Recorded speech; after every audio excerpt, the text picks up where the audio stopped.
Hello, dear tea friends and book friends from around the world.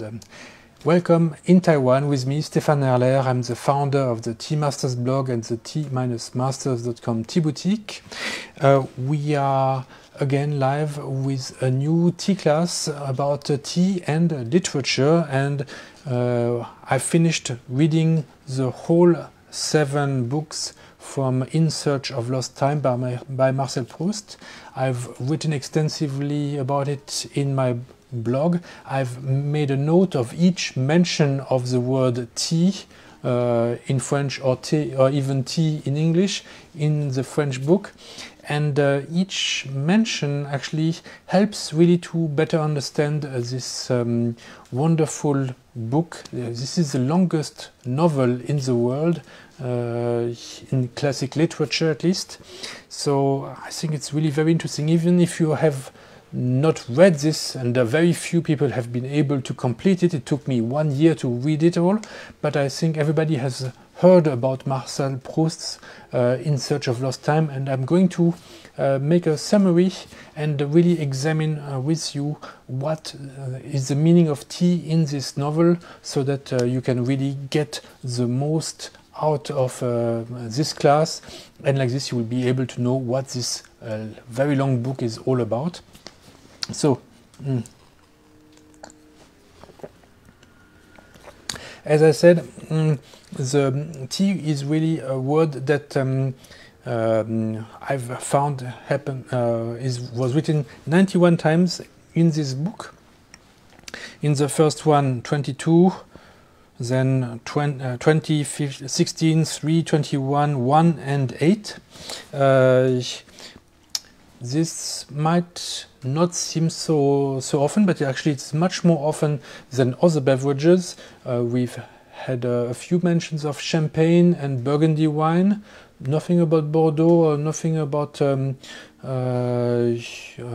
normal wine. Apparently at that time tea is really the beverage of the high class, the aristocracy, and the rich people in France.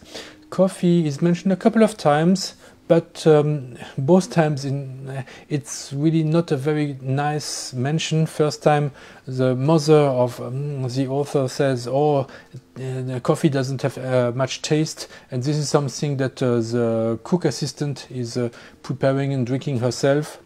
And in the second time, at the end of the book, this time it is mentioned about a person that the author dislikes because she's very vain, she has no real friends, Madame Verdurin.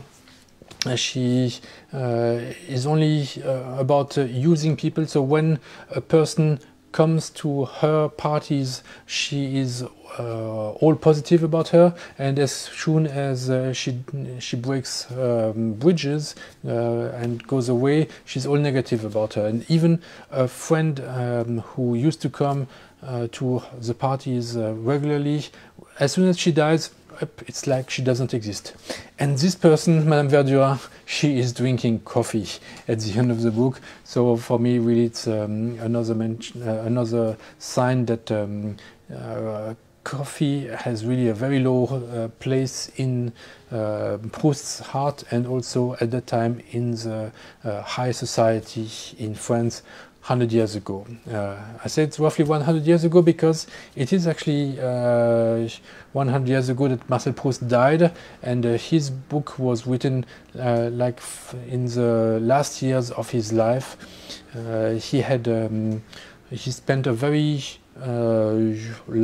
lazy life of a son of a very successful doctor.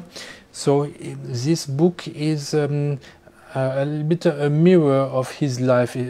Some things are invented, some things are very similar. He turned his own life into a piece of art, and this book is a lot about the social life during his time.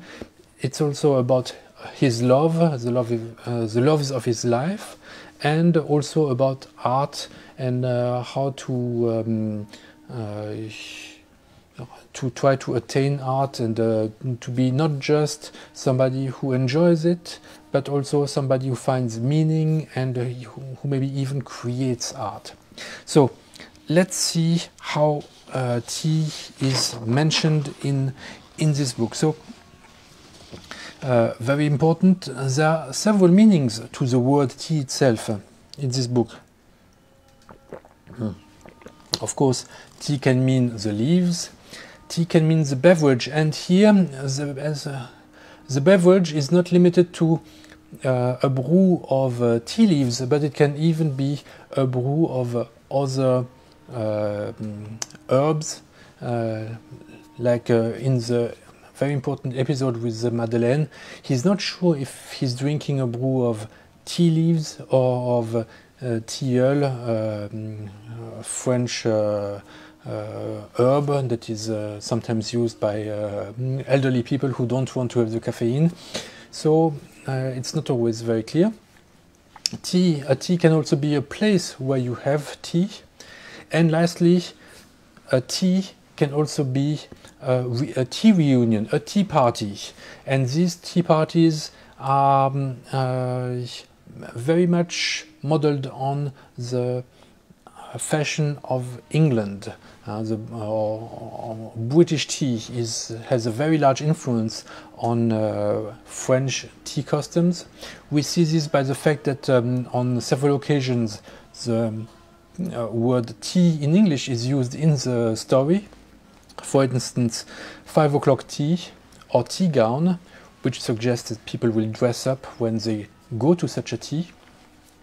So these teas, as in tea parties, were very important in this high society in France in the beginning of the 20th century.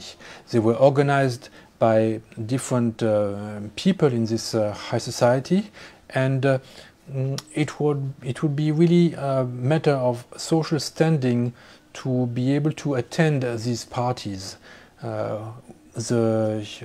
Your prestige comes from being able to attend the most prestigious tea parties, and so there were most of the people in this society will try to have their own tea day.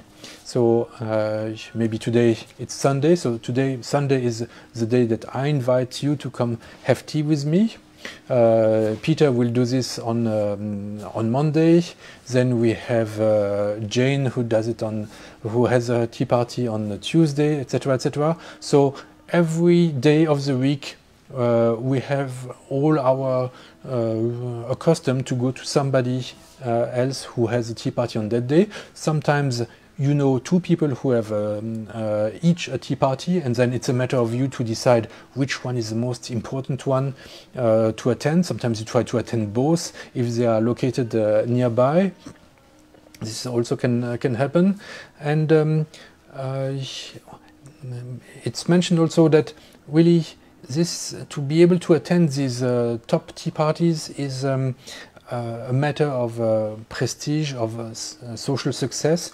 It's easy to go to a 5-star hotel. Everybody who has money can do this. But to get the invitation to some of these tea parties is really very difficult. You need to be well connected. Sometimes you need to be liked. Sometimes there is a problem between aristocrats and newly rich people.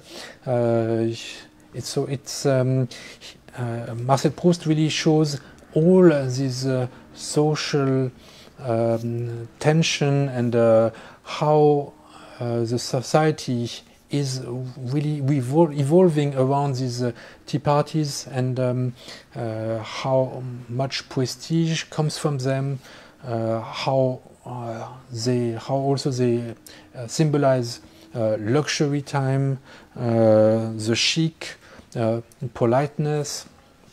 But they can also be sometimes boring. With Madame Sazera, the mother of the author says, "Oh, I'm bored there, but I have to go." It's also felt like an obligation.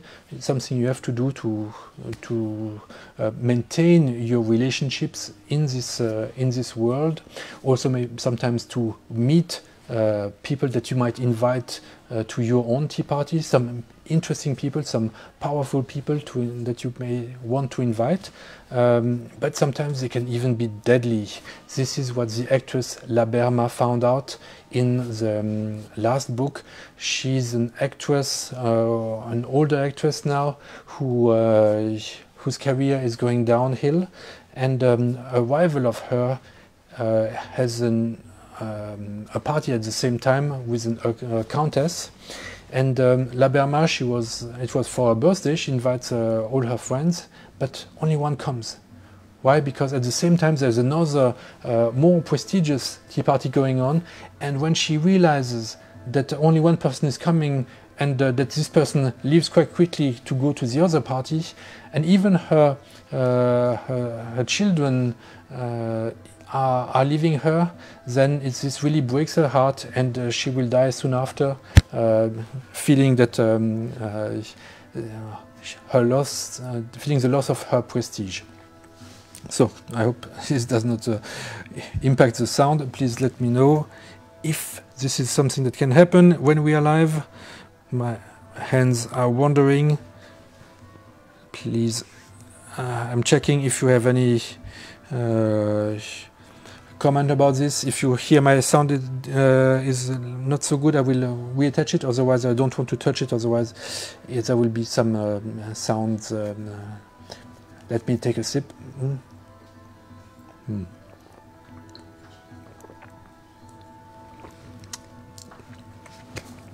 So, what is also another way of using a tea party?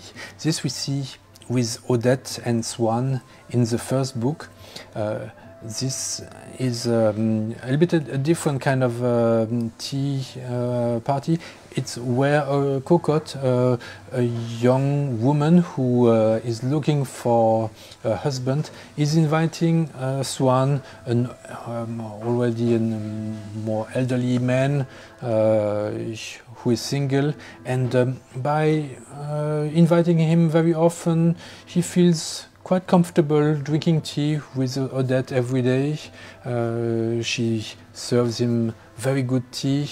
He feels very comfortable, and at the end, even though he does not really love her, but he cannot do without her anymore, and he even marries her thanks to tea. So tea can even be a tool to charm, to seduce a man in these times.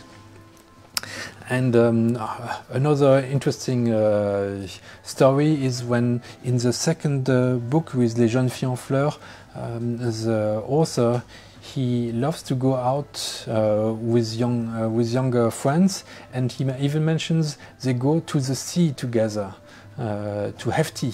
This reminds me of some postcards I've made and several articles on my blog where I even made tea on the beach. And this helps really to combine several pleasures at the same time, and actually nothing is new under the sun. This was already done by Marcel Proust time to have tea by the sea. Another thing that shows how chic tea is that he combines tea with books for Mr. Swann and the tea with flowers for Odette. So Mr. Swann is this rich guy who knows a lot about art and culture, who can really explain you the paintings in the Louvre. He can write books about them, and so he's really into literature, and he's associated with tea. And Odette, who is this very seduced bouquets with flowers, and drink tea at the same time. So this really shows is when the servants take away the tea accessories. When they come and take away your cup, your tea. The very first book, in this episode about the Madeleine, we have the tea that helps what's happening. He takes a sip of and then these aromas they really trigger a souvenir. He remembers something, but he does not really understand right away what it is. And after a while, only is he able to remember that the aroma of this tea and this Madeleine is the same aroma of the same Madeleine and tea that he used to drink when he was a child with his aunt Léonie in Cambrai. And this taste of the tea, it's like recreating the whole, like it's alive again, and recreate the same feeling again with his words. So Proust spends a lot of time, several pages, to describe all the feelings that come back to him when he makes this experience. And in the book, at several other occasions, he has similar experiences of being on create the past and to make it come alive again. And this way, he's able to make these moments almost eternal, and that becomes his mission late in life. He wants to turn his souvenirs into something real, into something alive, into something beautiful, and that's when he really wanted to start to write this book and put all his souvenirs on paper and share them with us. Not just as a souvenir of the tea, but all his life. And this is one thing we can take away from this book, is that we have to. It can be interesting to drink tea, to find something that triggers the past, and we have seen in previous classes that the sense of smell is very powerful. Most of our memories are associated with the sense of smell, and so smells can really help us to connect again with our past. And the best is to create, of course, something beautiful with it, maybe with pictures, with words, or at least trying to share this kind of feelings, positive, beautiful feelings, with your friends and family, thanks to a tea. So really, it's a book that is over 100 years old, but it is still very meaningful for us. And even though we don't get the detail of what he was drinking in the book, there are just a few hints, a few clues, like that he sometimes Odette adds a piece of lemon or milk to the tea. So for me, this means that this is not green tea. It would not mix well, but this is probably fully oxidized red tea that was prepared. It also makes sense because red tea is the most stable kind of tea, very easy to ship and without losing its freshness. It's also what we most associate with English tea, more red teas. So very close to what we have been studying just in the previous class. This winter we focused on fully oxidized and high oxidized oolongs. So thank you very much, Marcel Proust, for this long book. Maybe you will want to read it also after hearing my account. I really encourage you to do it and to get used to the long sentences. In the beginning it might be a bit difficult.